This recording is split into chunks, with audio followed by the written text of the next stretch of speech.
Miriam Leitão também já está por lá, vamos incluir a Miriam nessa conversa aqui. Oi, Miriam, bom dia. Queria que você começasse detalhando para a gente os erros na economia que levaram o governo a essa situação.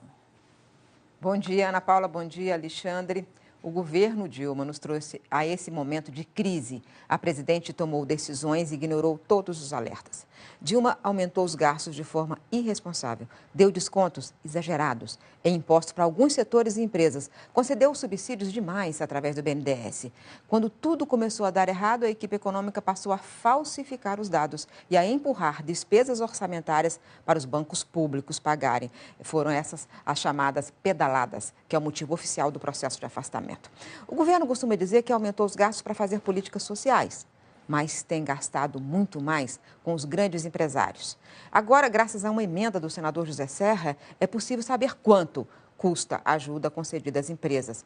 Só esse ano e no próximo, o subsídio através do BNDES vai custar, segundo dados do Tesouro, 67 bilhões de reais, bem mais do que o gasto previsto no Bolsa Família.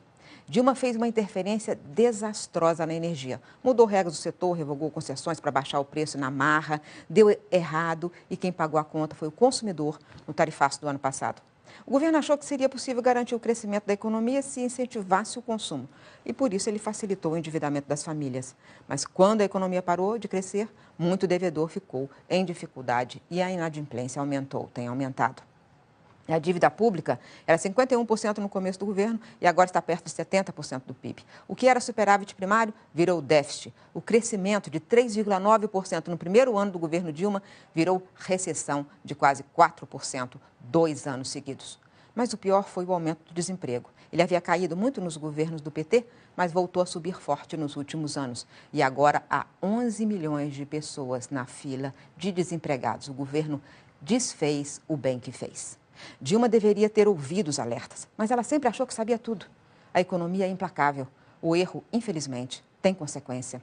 Ana Paula e Alexandre.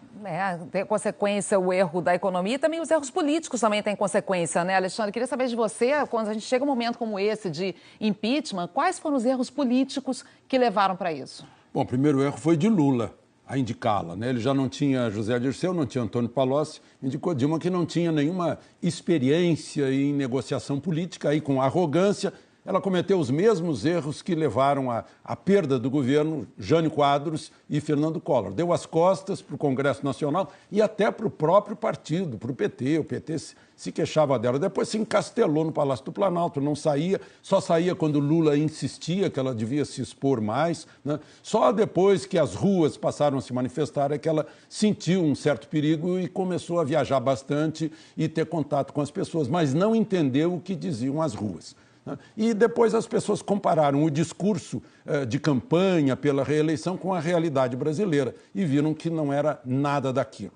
Ela acabou ficando cada vez mais só, apoiada pelo PCdoB, um apoio minúsculo, um apoio minoritário que acabou não a sustentando. Agora, no meio disso tudo, a gente tem assistido, né, Alexandre, Miriam, uma polarização muito grande, né? Tanto no Congresso quanto nas ruas, nas redes sociais, grupos radicalmente contra o impeachment, grupos radicalmente a favor do impeachment. Queria saber de você, Miriam, no meio dessa discussão toda em que o país está tão envolvido nesse momento histórico, como é que está a nossa democracia? Como é que a democracia brasileira está resistindo a isso tudo e como é que chega a esse momento?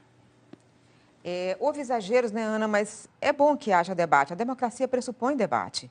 Mas o país chega ao dia de hoje podendo dizer que as instituições democráticas mostraram força em momento de profundo estresse.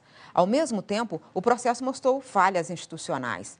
Por que todos viram a presidente pedalando no ano eleitoral de 2014 e nenhuma instituição teve força para impedir? Como a Câmara ficou tanto tempo presidida por um réu? Como foi possível um deputado, sem ouvir seus pares, tentar parar todo o processo?